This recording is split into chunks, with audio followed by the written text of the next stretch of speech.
ब्रह्मादे भक्ति ज्ञान दयादिभिः किं तस्य कामुकजनैः कृतया ಪರಿಚರ್ಯೆಯ ಅಂತ ಭಾಗವತ ತಾತ್ಪರ್ಯದಲ್ಲಿ ಶ್ರೀಮದ್ ಆನಂದ ತೀರ್ಥರು ಸತ್ಯ ಸಂಹಿತೆಯಿಂದ ಉಲ್ಲೇಖ ಮಾಡ್ತಾರೆ. ಏನಿದ್ರ ಅರ್ಥ ಅಂತ ಹೇಳಿದ್ರೆ, ಬ್ರಹ್ಮಾದಿ ದೇವತೆಗಳು ಅವರ ಆರಾಧನೆ ಒಂದು ರೀತಿ ಆದರೆ ನಮ್ಮಂತಹ ಕಾಮುಕ ಜನರ ಆರಾಧನೆ ಒಂದು ರೀತಿ ಅಂತ ಹೇಳ್ತಾ ಇದ್ದಾರೆ. ನಮ್ಮಂಥ ಕಾಮುಕ ಜನರನ್ನಂದ್ರೆ ಸಕಾಮವಾದಂತಹ ನಮ್ಮ ಆರಾಧನೆ, ನಿಷ್ಕಾಮವಾದಂತಹ ದೇವರುಗಳ ಆರಾಧನೆ ಅಂತ ಅಲ್ಲಿ ಹೋಲಿಕೆ ಮಾಡಿ ಹೇಳ್ತಾ ಇದ್ದಾರೆ. ಹಾಗೆ ಭಗವಂತನಿಗೆ ಪ್ರೀತ್ಯಾಸ್ಪದವಾದಂಥದ್ದು ಯಾವುದು ಅಂತ ಹೇಳಿದ್ರೆ ಆ ನಿಷ್ಕಾಮವಾದಂತಹ ಆರಾಧನೆ ಅಂತ. ಯಾಕೆ ಅಂತ ಹೇಳಿದ್ರೆ ಭಕ್ತಿ ಜ್ಞಾನ ಆಮೇಲೆ ಎಲ್ಲ ರೀತಿಯಿಂದ ಈ ಲೋಕಕ್ಕೆ ಕಲ್ಯಾಣ ರೂಪದ ಒಂದು ಉದ್ದೇಶ ಇಟ್ಟುಕೊಂಡು ಅವರ ಒಂದು ಕಾರ್ಯಗಳು ನಡೀತಾ ಇರ್ತವೆ. ಹಾಗಾಗಿ ಆ ಕಾರ್ಯ ಭಗವಂತನೇ ಅತ್ಯಂತ ಪ್ರೀತನಾಗಿ ಅನುಗ್ರಹ ಮಾಡಿದಾಗ ಮೋಕ್ಷನೇ ಸಿಗ್ತದೆ ಅಂತ. ಹಾಗಾಗಿ ಮೋಕ್ಷಕ್ಕೆ ನಾವು ಯಾಕೆ ಅರ್ಹರಾಗ್ತಾ ಇಲ್ಲ ಅಂತಂತಂದ್ರೆ ಈ ಒಂದು ಕಾರಣಕ್ಕಾಗಿ. ಹಾಗಾಗಿ ನಿಷ್ಕಾಮ ಕರ್ಮವನ್ನ ಮಾಡುವಂತ ಶಾಸ್ತ್ರ ನಮಗೆ ಹೇಳ್ತದೆ. ಲೋಕ ಕಲ್ಯಾಣ, ಎಲ್ಲರ ಒಂದು ಕಲ್ಯಾಣ ಉದ್ದೇಶವಾಗಿ ಸುದೈವದಿಂದ ಇವತ್ತು ನಮ್ಮ ಜೊತೆಗಿದ್ದಂಥವರು ಜಯತೀರ್ಥ ಜೋಶಿಯವರು ಲೋಕ ಕಲ್ಯಾಣಾರ್ಥವಾಗಿ ಅಂದ್ರೆ ಅವರ ಕಾರ್ಯ, ನಾನು ಯಾಕೆ ಹೇಳ್ತಾ ಇದ್ದೇನೆ ಅಂತ ಹೇಳಿದ್ರೆ ಅವರ ಕಾರ್ಯ ಭಗವಂತನಿಗೆ ಪ್ರೀತ್ಯಾಸ್ಪದವಾದಂತಹ ಕಾರ್ಯ. ಹೇಗೆಲ್ಲ ದೇವತೆಗಳು ಉತ್ತಮವಾದಂತಹ ಕಾರ್ಯವನ್ನ ಮಾಡಿ ಭಗವಂತನಿಗೆ ಪ್ರೀತ್ಯಾಸ್ಪದರಾಗ್ತಾರೋ ಹಾಗೆ ಇವತ್ತು ಕೂಡ ಅವರು ಉತ್ತಮವಾದಂತಹ ಕಾರ್ಯವನ್ನು ಮಾಡಿ ಅವರು ಭಗವಂತನಿಗೆ ಪ್ರೀತ್ಯಾಸ್ಪದರಾಗಿದ್ದಾರೆ. ಅವರ ಹೆಸರೇ ಸೂಚಿಸುತ್ತದೆ ಜಯತೀರ್ಥರು. ಇಲ್ಲಿ ಹತ್ತಿರದಲ್ಲಿರುವಂತಹ ಮಳಕೇಡ ಮೂಲ ಬೃಂದಾವನ ಜಯತೀರ್ಥರು ಅವರ ಹೆಸರನ್ನೇ ಇಟ್ಟುಕೊಂಡಿದ್ದಾರೆ.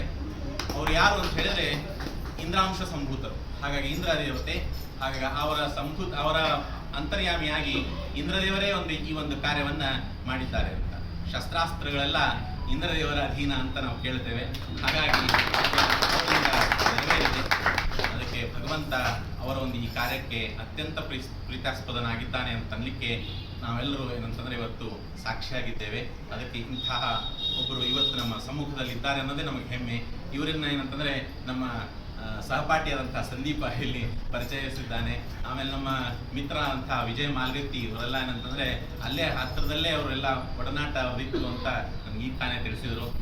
ಅತ್ಯಂತ ಖುಷಿ ಆಗ್ತದೆ.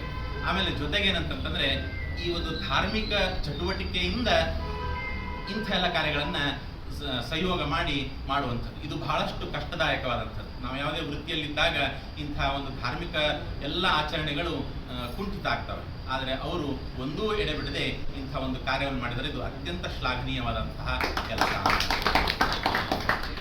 ಜೊತೆಗೆ ಅವರ ಒಂದು ವಿನಯ, ಅದಕ್ಕೆ ಹೇಳ್ತಾರಲ್ಲ ಏನಂತ ಹೇಳಿದ್ರೆ ವಿದ್ಯಾ ವಿನಯನ ಶೋಭತೆ ಅಂತ ಹೇಳಿ ಎಲ್ಲ ಜಾಲತಾಣದಲ್ಲಿ ನಾವು ನೋಡ್ತಾ ಇದ್ದೇವೆ. 1008 ಶ್ರೀ ಸತ್ಯಾತ್ಮ ತೀರ್ಥರ ಒಂದು ಸಮ್ಮುಖದಲ್ಲಿ ಕುಳಿತಂತ ಒಂದು ಭಾವಚಿತ್ರ, ನೆಲದ ಮೇಲೆ ಕುಳಿತಿದ್ದಾರೆ. ಅತ್ಯಂತ ವಿನೀತರಾಗಿ ಶ್ರೀಪಾದಂಗಳ ಒಂದು ಸನ್ನಿಧಾನದಲ್ಲಿ ಕುಳಿತುಕೊಂಡಿದ್ದಾರೆ ಅಂತಂದ್ರೆ ಅದು ಅತ್ಯಂತ ಏನಂತಂದ್ರೆ ಶ್ಲಾಘನೀಯವಾದಂಥದ್ದು. ಅದಕ್ಕೆ ಏನಂತಂದ್ರೆ ವಿದ್ಯಾ ವಿನಯನ ಶೋಭತೆ ಅನ್ನೋದಕ್ಕೆ ಅವರೇ ಒಂದು ಉದಾಹರಣೆ ಅಂತ ಹೇಳ್ಬೋದು.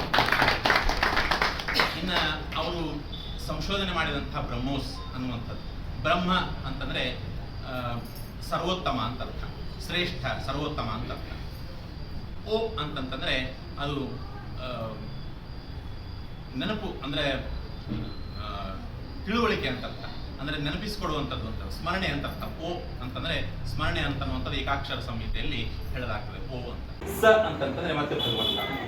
ಅ ಕ ಯ ಪ್ರ ವಿ ಸಂ ಭೂ ಮ ಸ ಖ ಹ ಅಂತನ್ನುವಂಥ 11 ಅಕ್ಷರಗಳು ಭಗವಂತನನ್ನ ತಿಳಿಸ್ಕೊಡ್ತವೆ ಪ್ರತ್ಯೇಕವಾಗಿ ಅಂತ ಹೇಳಿ. ಹಾಗೆ ಅದರಲ್ಲಿ 9ನೇ ಅಕ್ಷರ ಸ, ಹಾಗಾಗಿ ಬ್ರಹ್ಮೋಸ್ ಅಂತ. ಹಾಗೆ ಸರ್ವಶ್ರೇಷ್ಠ ಸರ್ವೋತ್ತಮನಾದಂತಹ ಬ್ರಹ್ಮನ ಸ್ಮರಣೆಯನ್ನು ತಂದು ಕೊಡ್ತಾದ್ರಿಂದ ಆ ಬ್ರಹ್ಮೋಸನ್ನ ಅವರು ಆಮೇಲೆ ಬ್ರಹ್ಮ ಅಂತನ್ನೋದು ಭಗವಂತ, ಓ ಅಂತನ್ನೋದು ಕೂಡ ಬ್ರಹ್ಮ ಅಂತಾನೆ ಹೇಳುತ್ತೆ. ಏಕಾಕ್ಷರ ಸಂಹಿತ ಅದನ್ನು ಹೇಳುತ್ತೆ. ಅಂತಂದ್ರೆ ಓ ಅಕ್ಷರಸ್ತು ಬ್ರಹ್ಮ ಏವ ಅಂತ. ಆಮೇಲೆ ಸ ಅದನ್ನು ಕೂಡ ಬ್ರಹ್ಮ. ಹಾಗಾಗಿ ಬ್ರಹ್ಮ ಬ್ರಹ್ಮ ಬ್ರಹ್ಮ ಅಂದ್ರೆ ಭಗವಂತ ಭಗವಂತ ಭಗವಂತ. ಅದಕ್ಕೆ ಪ್ರಾಯಶಃ ಪುರಂದರದಾಸರು ಕೃಷ್ಣ ಕೃಷ್ಣ ಕೃಷ್ಣ ಎಂದು 3 ಬಾರಿ ಸ್ಮರಣೆ ಮಾಡಿದ್ರು ಅಂತ ಹೇಳಿದ್ದಾರೆ. ಹಾಗಾಗಿ ಅಂತಹ ಒಂದು ವಿಶಿಷ್ಟವಾದಂತಹ ಒಂದು ಕ್ಷಿಪಣಿಯನ್ನ ಸಂಶೋಧನೆ ಮಾಡಿ ಅದರ ಒಂದು ಮುಖ್ಯ ಒಂದು ಜವಾಬ್ದಾರಿಯನ್ನು ಹೊತ್ತು ದೇಶದ ಒಂದು ರಕ್ಷಣೆಯಲ್ಲಿ ಅವರು ತಮ್ಮನ್ನು ತಾವು ತೊಡಗಿಸಿಕೊಂಡು ಭಗವಂತನ ಸೇವೆ ಮಾಡಿದ್ದಾರೆ. ಸೇವೆ ಇದೇ ರೀತಿ ನಿರಂತರವಾಗಿ ನಡೆಯಲಿ ಅಂತ ಹೇಳಿ ಅವರಿಗೆ ಆಯುಷ ಆರೋಗ್ಯ ಎಲ್ಲವೂ ಭಗವಂತ ಕರುಣಿಸಲಿ ಅಂತ ಹೇಳ್ತಾ ಹತ್ತಿರ